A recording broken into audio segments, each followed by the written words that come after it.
Muslims Yes. Hindus ని చంపలేదు. Okay ఇక్కడ వాస్తవం ఏంటంటే చంపిన వాళ్ళు ఉగ్రవాదులు, ఓకే టెర్రరిస్టులు, ఓకే దుండగులు.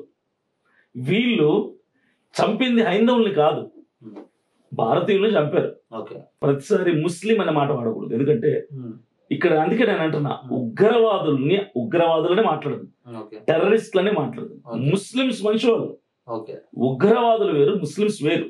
ఓకే ఉగ్రవాదులు టార్గెట్ చేసింది ఇండియన్స్ అని నేను చెప్పా.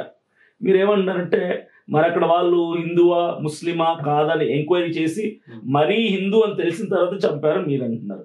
అయితే అక్కడ ఉన్న వాళ్ళలోనే మిగతా ఈ క్రిస్టియన్స్ చనిపోయిన వ్యక్తి, ముస్లిం ద్వారా ముస్లిం ఫ్యామిలీ చనిపోయిన వ్యక్తి, వాళ్ళు ఏమంటారంటే మమ్మల్ని ఏం అడగలేదు, డైరెక్ట్ గా చంపేశారు, క్రిస్టియన్ అని చెప్పినా చంపారు, ముస్లిం అని చెప్పినా చంపారు అని వాళ్ళు అంటున్నారు. ఓకే మరి ఈ డిఫరెన్స్ ఏంటో నాకు తెలియదు. ఇంకోటి ఏంటంటే నా మెయిన్ డౌట్, నేను ఒక ప్రశ్న ఏంటంటే ఈ నలుగురు ఉగ్రవాదులు అంత ఈజీగా ఎలా మన బార్డర్లోకి వచ్చారు, అసలు ఎలా రానిచ్చారు? ఆ ఇంటెలిజెన్స్ వాళ్ళు, మన అధికారులు అంత వీక్గా ఉన్నారా? అసలు వాళ్ళు రాకుండానే ఉండగలిగేలాగంటే మన వాళ్ళు కరెక్ట్గా ఎవరి డ్యూటీస్ వాళ్ళు చేసి ఉంటుంటే వాళ్ళు రారు కదా లోపలికి, అమాయకులు బలైపోయే వాళ్ళు కాదు కదా.